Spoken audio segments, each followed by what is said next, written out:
So we kind of got some patch notes. It says, hello, Modern Warfare 2 players. It has been amazing seeing so many of you hopping into the Modern Warfare weekend 1 of our multiplayer beta on Sony platforms, and look forward to seeing many of you joining us weekend 2 across all platforms. There has already been a fantastic amount of feedback on Reddit and social media, as well as a ton of stats collected on our site. In addition to the new maps and modes will be lined up for weekend 2, we also have some changes and new things we are trying that we'll be sharing with you this week. Throughout weekend 1, we played the game, watched the game being played, read your feedback, and talked to many of you.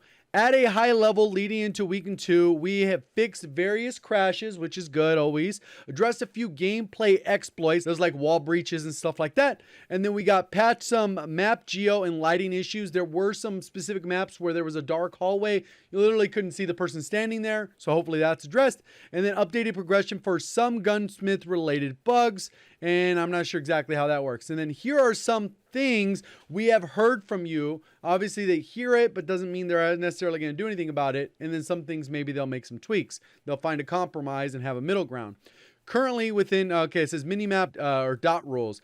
Currently in the Modern Warfare 2 beta, we only show enemy player dots when a UAV is active. The design reason for this is that we do not want to punish players for firing their weapons. Okay, so you shouldn't be penalized for firing your weapons. Guns don't make noise, apparently. And then we also want players to actively search out the origin of gunshots versus just traveling directly to where the dot is on the minimap. And we continue to gather feedback on how game is playing in regards to this topic. So they're not actually going to change anything, I don't think. Target tracking. We've seen some feedback that it's hard to track targets once you get into the gunfight because of the muzzle flash and stuff. We agree this is an issue, and we have changes incoming to reduce the muzzle smoke opacity so you can see through it clearer, and increase the visibility of the muzzle flash to help engage someone who is firing at you. These changes should help with tracking your opponent in combat, which is a cool change. Kind of expected they would do that. They always start off hot. They did the same thing in Vanguard last year, and I think they've done it multiple times in the previous years. We are also investigating more ways to visually differentiate enemies and friendlies outside of the standard nameplate above the heads of the opposing players, because often you'll come around and because of the way it looks, you might shoot a teammate just because the reaction time you have to have in this game because of the fast feeling TTKs, because of the netcode or whatever, you can't afford to not shoot somebody that is on your screen. So sometimes you end up shooting friendlies, and I think if you played it the weekend enough, you accidentally shot at least 1 or 2 teammates, right? We will be trying a few changes in weekend 2. More on that later this week. So we'll get another set of patch notes. Keep in mind that like this becomes a bigger issue if you play hardcore, because if you shoot your teammates, then you're going to end up killing your teammates, which isn't good.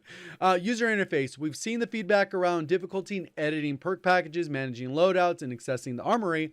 We have identified some UX issues as well as some bugs.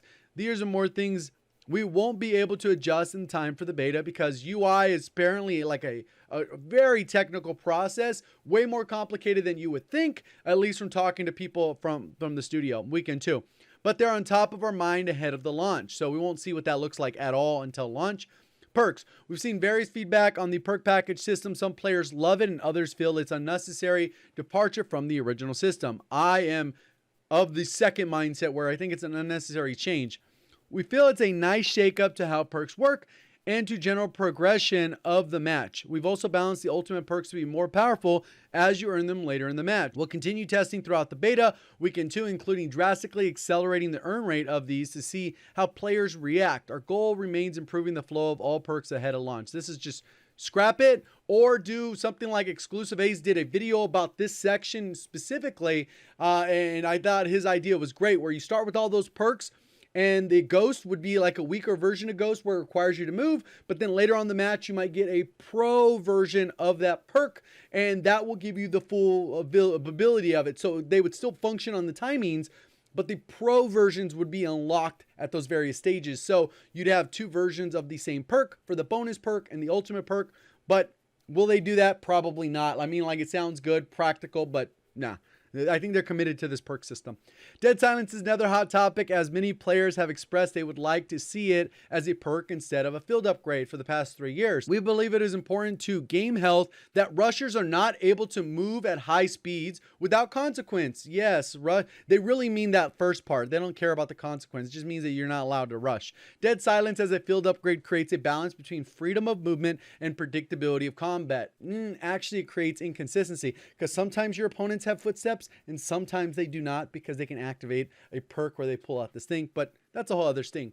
Footstep audio in week 1 of the beta was very high, giving players long distance directional information about enemies. And a lot of people commented on my video like, how can you complain the footsteps are so... They literally said they were very high. Not even high, very high. For weekend 2, we have some adjustments, changes coming. We are reducing the range of the footsteps, which is fine, for various player movements. So if you jog, sprint, tactical sprint, they're going to be reduced a little bit, so you're not going to be able to hear someone 40 meters out. This will help soften the cost of moving around the map, which is a plus. You can actually move. And the second change is that the enemy and friendly footsteps are a little bit now distinct, because before it sounded the same. You just hear footsteps and then you have to look at the mini map. Oh, that's a teammate. Oh, I hear footsteps that aren't that. So it's one of those things. Should help players better understand what's going on with things and move around them. And then hopefully, I mean, like, it would be nice if there was a tuner where it'd be you're able to adjust your own footstep audio, because sometimes that's just annoying in and of itself, but I don't know how that works. Slides. Sentiment around the removal of slide canceling remains positive, which means the people are liking the removal of it. That's what that says. We are aware of the workaround and are contemplating how to handle it for weekend 2 of the beta. So they can completely scrap it because they have control over it. So even though there is a slide cancel workaround, one, it's kind of stupid to do. It's not very practical. Pretty much every pro player that I was watching in streams, they said that it's not very going to be viable, especially against people that shoot back. Maybe if you're in a low skill lobby, then maybe you can do some funky stuff and get away with it because you're not going to get shot back. But overall, if you're going against people with skill-based matchmaking, those things are not going to be very practical in the vast majority of gunfights. Additionally, we have some other slide changes for launch, which will make the movement feel a little bit more fluid and snappy. So maybe they'll allow you to stop the slide if you aim down sight. Maybe they'll allow you to fire your weapon, because currently you can't do that. And we'll see that. Stay tuned to the Infinity Ward channels for more details on the changes we will be implementing for beta ahead of weekend 2. Cross-play beta kicks off Thursday, September 22nd at 10 a.m. PST. We'll see you there. So yeah, interesting. I'm glad they at least addressed it, but they kind of just said, we don't care what you guys think. We're not going to change it. Good luck. Play the game. So hopefully you guys are ready for weekend 2. We'll see you in there. Appreciate all the support. Thank you for watching as always. Have a great day.